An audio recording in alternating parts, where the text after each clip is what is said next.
Bien, alors nous, comme nous avons commencé il y a 22 ans, on a tout de suite été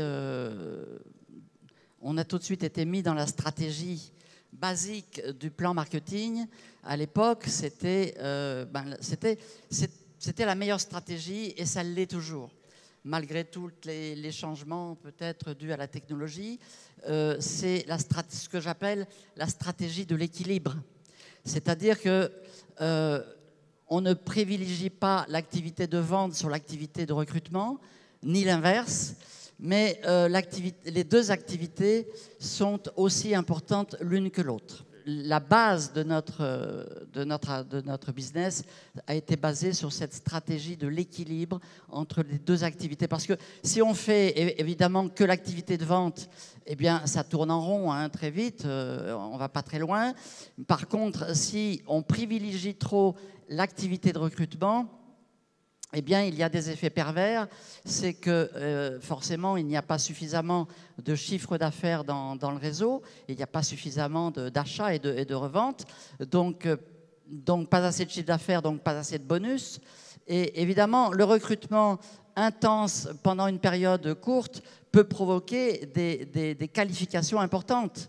Mais ce sont des qualifications qui ne sont pas solides, puisqu'il n'y a pas derrière ça, il n'y a pas de revenus suffisants pour fidéliser les distributeurs. Donc il y a des effets vraiment pervers sur le moyen terme et le long terme quand on privilégie trop le recrutement sur l'activité de vente. L'activité de vente, c'est quand même ce qui permet aussi bien de fidéliser les distributeurs parce que ça implique une transmission des connaissances, de la compétence, de l'expérience.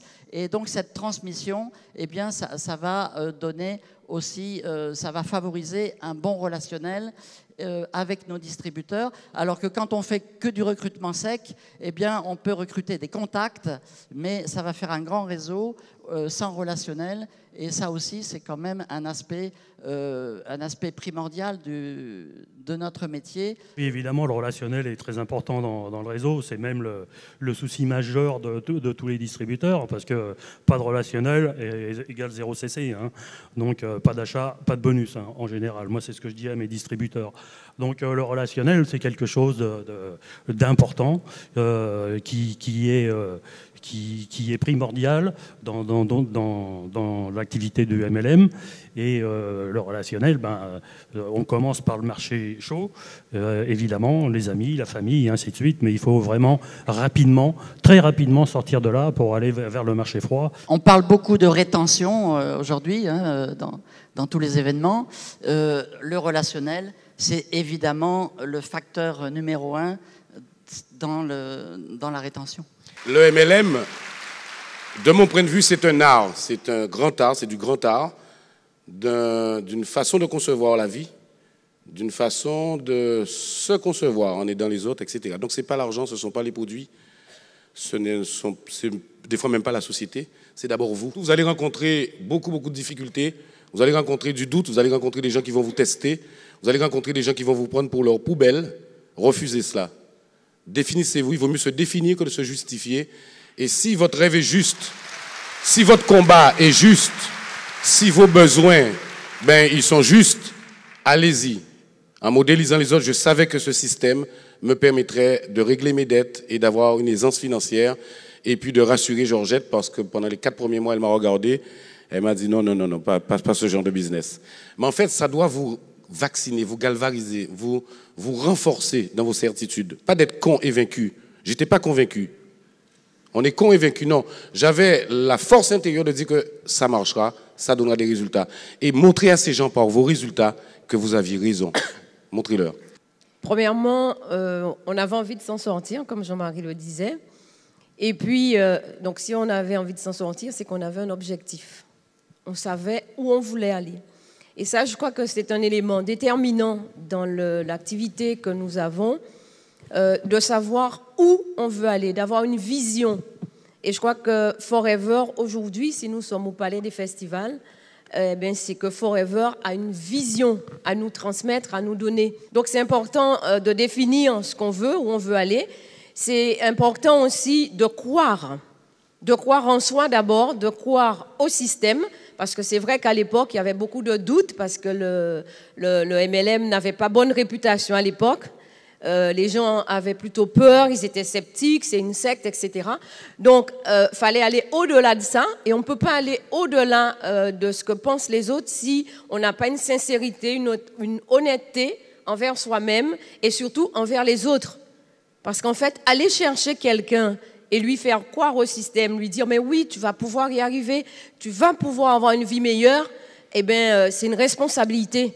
Donc, quand on recrute quelqu'un, on le sort de son confort, évidemment, mais on lui promet des choses. Donc, moi, je pense que c'est une responsabilité qu'on a d'emmener cette personne au succès. Donc, croire en soi, croire au système, et puis se former. Et on sait que la duplication dans le marketing de réseau, c'est hyper important. Si vous avez un gros réseau et que vous n'avez pas de relais, c'est-à-dire des gens qui sont en train de vous dupliquer, de dupliquer ce que vous faites, eh bien, votre réseau, il prendra beaucoup de temps pour s'élargir parce qu'en fait, vous serez toujours en train de faire les mêmes choses. Le marketing de réseau, c'est une activité où, au départ, on va se dépenser, on va donner de l'énergie, on va apprendre, on va transmettre. Mais si le travail, il est bien fait à la base, au départ, c'est vrai que ça demande de l'énergie. C'est comme un avion quand il décolle. Ça demande une puissance. Mais après, on passe en automatique. N'est-ce pas? Et Belle donc, image. à partir du moment où vous êtes en automatique dans votre réseau, vous êtes sur la voie du succès. Il n'y a pas de raison pour que ça ne fonctionne pas. Il y a 4 choses ou 3 choses qui sont interdites à l'école, sanctionnables et qui ne sont pas à faire dans le système traditionnel actuel. La première chose, c'est de ne pas avoir de passion à l'école. Un gamin qui est passionné par les maths ou le dessin ou le sport ou la géographie, il doit assimiler un programme. Mais la passion n'est pas autorisée à l'école. Copier à l'école, c'est interdit, c'est tricher, c'est pas bon, c'est pas bien. Travailler en collectif, mutualiser ses énergies, ses compétences, c'est pas conseillé. C'est seul pour un programme, c'est 20 gamins dans une école qui doivent assimiler un programme de la même façon. Écoutez, il faut apprendre à copier. Par exemple, il y en a d'autres, mais notamment ces 3 éléments en marketing de réseau, mais dans la vie de tous les jours. Modéliser, on dit en coaching, un référent, quelqu'un qui a fait avant vous ce que vous souhaitez faire. Copier, coller. C'est une très belle fonction informatique, glisser, déposer. Deuxième chose, avoir une passion. Anthéos, un dieu en soi, la flamme. Développer une passion. Quelqu'un qui n'a pas de passion, c'est quelqu'un sans saveur. Parce que quand vous parlez de vos produits, de votre activité de Forever, vos yeux, comme je le dis souvent, votre regard doit être plus beau que vos yeux. Et ça, c'est essentiel. Et la troisième chose, on doit être parent massaïen, mais 5 cap remplissent. Avec un doigt, on ne peut rien contenir, rien lancer. 5, travailler en collectif, travailler ensemble. Et ça, ce sont les fondamentaux de base de l'apprentissage. Et je termine sur un dernier, très rapidement, c'est fini. Je disais tout à l'heure que c'est de l'art, c'est du grand art. C'est l'art de la science comportementale. Je sais que Philippe et moi, on a eu quelques discussions sans vraiment approfondir les choses. C'est ce qu'on appelle dans le grand sac du fourre-tout, du coaching, comme disait Philippe, ou du développement personnel. Mais ça, c'est à la base, ce n'est pas le produit. Les gens achètent les gens. Les gens n'achètent pas vos produits. Les gens n'achètent pas Forever. Les gens achètent la gueule que vous faites, la tronche que vous avez, le cœur que vous avez, l'énergie que vous donnez. Si j'avais à vous dire quelque chose, alors c'est vrai que bon, ça fait 22 ans qu'on est dans l'activité. Moi, c'est vrai que je suis issue d'une famille modeste. J'ai pas vraiment de diplôme en main, mais j'étais une rêveuse. Et c'est vrai que, honnêtement, on parle toujours du rêve de José, de sa Ferrari, parce que quand je l'ai rencontré, j'avais 12 ans, il avait 15 ans, il m'a toujours parlé de son rêve, la Ferrari. Donc, je lui ai permis de réaliser son rêve, mais moi, j'ai réalisé le mien bien avant lui. Qu'est-ce que j'aurais pour répondre à la question de Philippe? Honnêtement, sincèrement, vous savez, il y a une chose que je pourrais vous dire, c'est croire en vous, c'est vrai, mais il ne suffit pas simplement de croire. Je crois qu'il faut vraiment appliquer les basiques. Ne cherchez pas à réinventer la roue. Faites les choses au quotidien. Et effectivement, Joël l'a très bien dit, il faut vraiment faire des basiques comme les 4CC ou copier-coller comme Georgette et Jean-Marie. C'est vraiment les actions régulières. Et je crois que s'il y avait un élément à retenir, c'est parce que beaucoup de personnes démarrent cette activité et au bout de 2-3 mois disent « Oh, j'arrête, ça ne marche pas ». Mais vous ne pouvez pas imaginer le nombre de fois où nous, on s'est déplacés, il n'y avait rien, on n'a pas fait de vente, on n'a pas fait de parrainage, c'est important. Eh bien, on s'est pas dit « Oh, ça ne marche pas, on arrête ». Non, On s'est dit qui on va rencontrer demain, qui aura la chance de nous rencontrer demain. Moi, je vais vous dire une chose, la persévérance.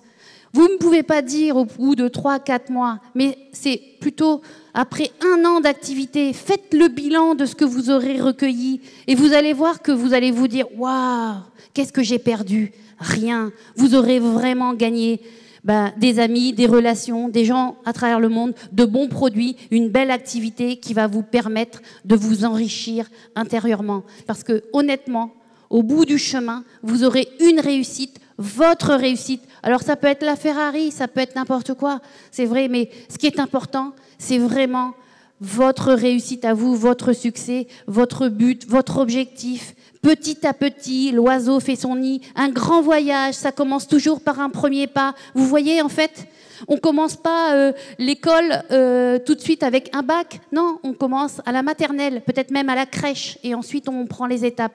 Donc, investissez-vous, donnez-vous du temps, et le temps, c'est de l'argent, et vous irez au bout.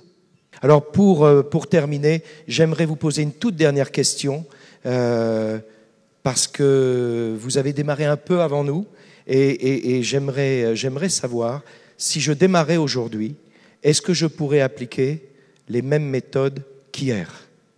On va dire, il y a une petite vingtaine d'années quand vous avez démarré. Tout a changé, mais rien n'a changé. Parce que le MLM restera toujours le MLM.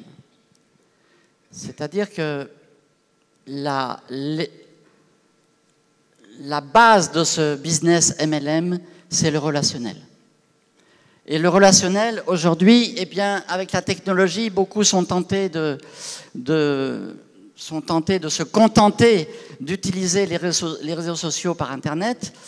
Et tout ça, ça fait beaucoup de contacts, mais ça fait des contacts d'abord qui sont très éparpillés territorialement, donc difficiles à suivre. Et si c'est difficile à suivre, ça veut dire que derrière, il n'y aura pas le relationnel suffisant qui va s'installer.